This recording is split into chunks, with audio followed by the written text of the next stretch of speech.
Hey folks, welcome back to the channel for another quick tip. Sometimes when you're working on guitars, you'll come across a humbucker that you do not know the wiring codes for, and you just can't seem to find them online. When that happens, how do you figure out which one of the four wires are the positive and negative for each one of the coils? Well, that's called mapping a humbucker, and I'm going to show you how to do it really quickly. Grab your multimeter and set it on the ohms setting to measure resistance. We're going to try to find two of these wires that have continuity between them. So take one of your leads from your multimeter and attach it to any of the wires.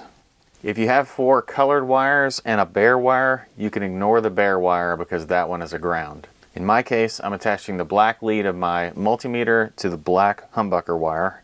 Then I'll attach the red one to the red. In this case, you see I do get continuity. Now let's move the leads to another wire. I'm going to move the red lead to the green wire. No continuity there. Red lead to the white wire, no continuity there. And I'm going to follow and move the black lead to the red wire, no continuity there, and to the green wire. Now I do have continuity between the green and the white wires.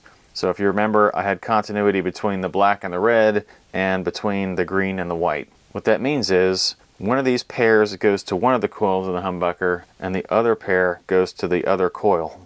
Now we want to know two other things. First of all, which pair goes to which coil? Grab something metal like this metal ruler or a screwdriver and set your multimeter to the millivolts setting. Then what we're going to do is take the metal object and tap it to each one of the coils. So if I tap the ruler on the left coil, you see I get some readings in the 20 millivolt range, sometimes even the 50 millivolt range. Now if I try the other coil, I also get some readings, but they're much lower, 10 millivolt range or less. So what we can tell is the leads that I have hooked up right now, the green and white, belong to this coil. And if I switch them to the red and the black, I should see the opposite behavior. This side has only small voltage, and this side we get over 100. So we can tell the red and the black belong to this coil and the green and the white belong to this coil. Now this is a DiMarzio humbucker, so it doesn't really have screw poles and slug poles. It's got all screw poles. With a humbucker like this, north and south don't really mean a whole lot, especially if you have the ability to flip the magnet. So for all intents and purposes, you can choose which coil is north and south, and I'll explain that just a bit more in a second. What I mean by screw versus slug poles, the screw poles have slots in the top of the poles and the slug poles do not. Most humbuckers with both screw and slug poles have the screw poles in their south coil, but that may not be universally true, so check me on that. Alright, so back to the DiMarzio. We know that the green and white are on this coil and the black and the red are on this coil. So how do we determine which one's positive and which one's negative out of the black and the red wires? Well, we go back to the voltmeter, and when we tap on the coil, we see a positive voltage. When we pull it away, we see a negative voltage.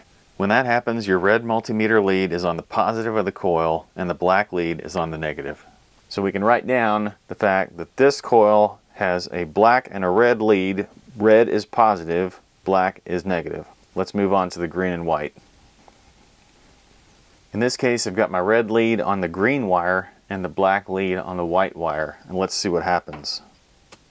Now when I tap down on the coil, I see a negative voltage, and when I pull away, I see a positive voltage. So that means that the red wire of my multimeter is connected to the negative of my coil in this scenario. The black wire is connected to the positive. I could switch them around if it makes it easier for myself to visualize that, but effectively in this coil, the white wire is positive and the green wire is negative. Now on my channel before, I've said a lot about guitarelectronics.com because they have some great wiring diagrams. But their wiring diagrams tend to refer to coils as start and finish versus positive and negative. So how do you know which one is the start and which one is the finish of each coil? Well, basically, the north coil is going to be start positive, finish negative. The south coil is going to be start negative, finish positive. And if you're wiring a humbucker in series, like you normally would, then the two finishes are wired together. The north start is wired hot, and the south start is wired ground. I also want to point out that sites like GuitarElectronics.com have maps for many brands of humbuckers on file and freely available. But just a word of caution. Common brands like this DiMarzio and Seymour Duncan and some of the other major ones use the same colors every time. But I'm actually in the middle of a build right now with some Fender humbuckers, and they are not always consistent.